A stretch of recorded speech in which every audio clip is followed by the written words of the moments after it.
F block elements में periodic trends में हम बात करेंगे एटॉमिक और आयनिक साइज की। तो पहले देखिए लैंथेनाइड्स को।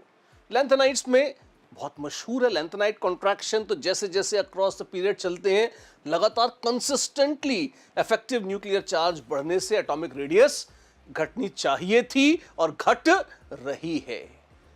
दो एक्सेप्शंस हैं, यूरोपियम और अटर्बियम पे। क्यों है?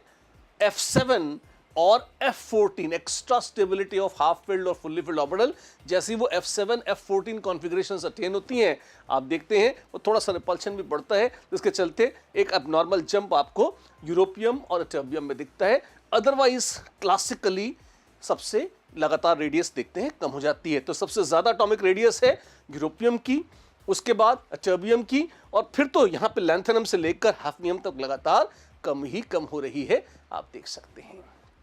यही ट्रेंड एक्टिनाइड्स में भी होगा। और अगर आप आयंस देखना चाहो, एक्टिनाइड्स टिपिकली +3 कैटायंस बनाते हैं।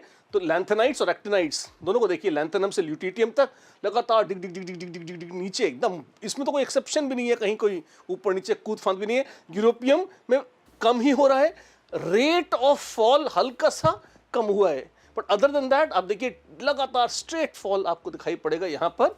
और ये कैसा है, हम बात कर रहे हैं यहाँ पे लैंथेनाइड्स की। एक्टिनाइड्स में भी अगर आप देखिए तो भी आपको लगातार रेडियस, जैसे जैसे न्यूक्लियर चार्ज बढ़ रहा है, आयनिक रेडियस भी इफेक्टिव न्यूक्लियर चार्ज बढ़ जाने से कम हो जाती है। क्यों?